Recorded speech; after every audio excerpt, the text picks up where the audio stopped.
Jeremy, come back! Come back, all is forgiven! Please, we need you! Yeah, we need you, Jeremy, come back! I haven't gone away.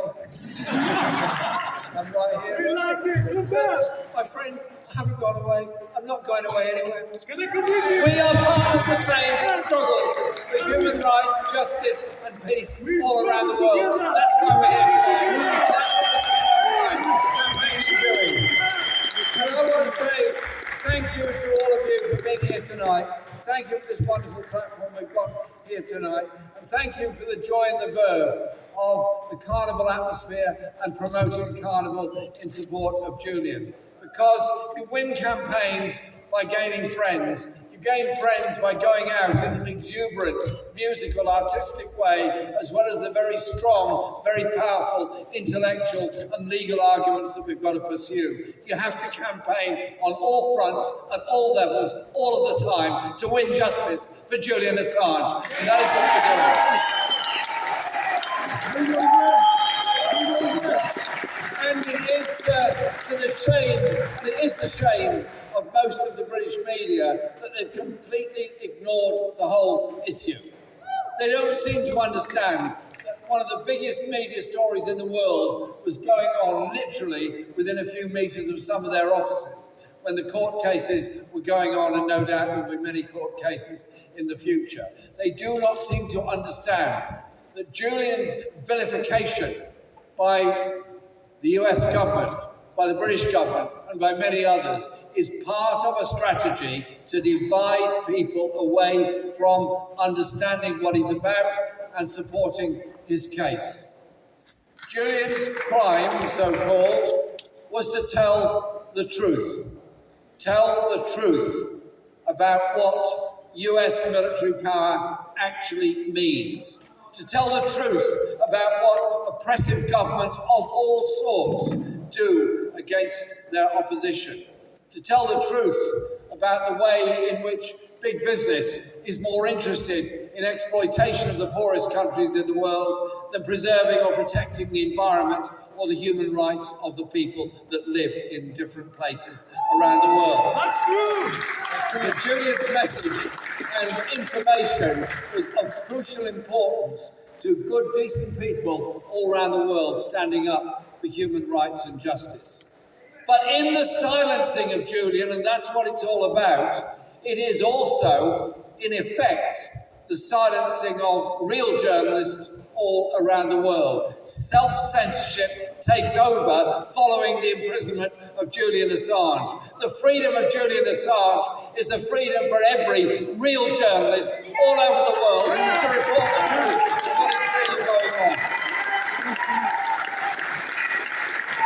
And so it was, to me, a quite moving experience when I was invited to go to Washington last month to join in the Belmarsh Tribunal that we held in the National Press Club in Washington. National Press Club within a few meters of the White House, of Congress, and all the great institutions of the USA. And it was that place, that building, that room where Julian showed the footage of the US commanders instructing people to be killed without checking who they were, what they were, and we believe, knew perfectly well they were wholly innocent civilians that were killed by high technology power. In this case, it was Iraqis, but it could also be Afghan people, it could also be Somalis, it could also be Yemen, it could also be Palestinians, it could be people in all sorts of places in the world. That Julian's skill and brilliance helped to expose the vile nature of what control actually means.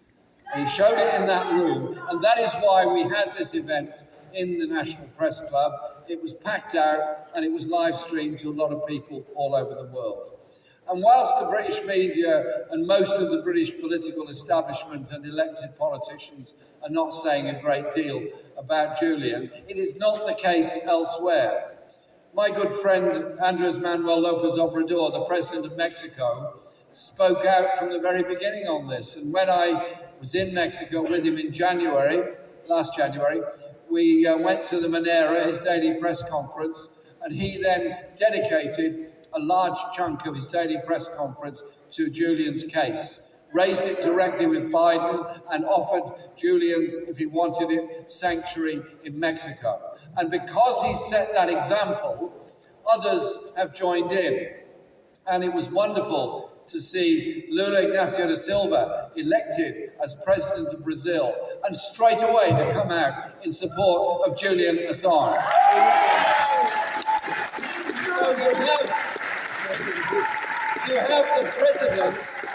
have the presidents of two very large, very important populous countries of Latin America. You also have the support of President Petro in Colombia and many others. So we are building up international support, and the campaign in the United States, in Australia, in Europe, and many other places is very important.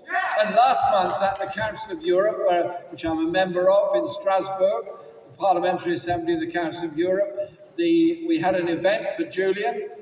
I was not expecting it to be so successful. Absolutely ram-packed to hear what Stella and others had to say. And that evening there was an event in the National Theatre in Strasbourg, absolutely full also. People want to hear Julian's story. They need to hear Julian's story. The personal story, stuck in this horrible place of Belmarsh Prison, isolated, unable to act in any kind of normal way, and he is a remand prisoner. Normally remand prisoners are either released on bail or given pretty good conditions in order to await any kind of process. Julian is a remand prisoner in the most awful conditions, in the most maximum of maximum security prisons in this country. And then, if he's allowed to be removed to the United States, he will face a 175-year prison sentence, a death sentence, because that is what it is. It's up to us now, around the world, to raise the voice for Julian, and in raising that voice for Julian, we're raising the voice for truth, for peace and justice around the world. And you know what? This campaign is long, it's hard, it's detailed, and it's enormous pressure on Stella and all those that are central to this campaign. So put your arms around them, give them the support and love they need and deserve, and put your arms around everyone else to get them to join in this campaign, to free this innocent man, that the truth may be told, and the way in which the poorest and most oppressed people in the world are treated. And I'll finish with this. When all the horrors of 9/11 happened, followed by the invasion and occupation of Afghanistan, trillions and trillions has been spent on military expenditure. Billions has gone into the war in Afghanistan. The troops and military have now been withdrawn. And what's left behind? The poorest, most devastated place with the greatest denial of human rights of almost anywhere in the world. Military solutions don't usually work. It has to be about understanding the paranoia of those in power to protect their power, irrespective of the cost on innocent people who have no one to speak out for them. Julian spoke out for the innocent victims all around the world of unaccountable military power. Thank you, Julian, for all you did. Thank you for all your support for this campaign. Let's get Julian out. Thank you.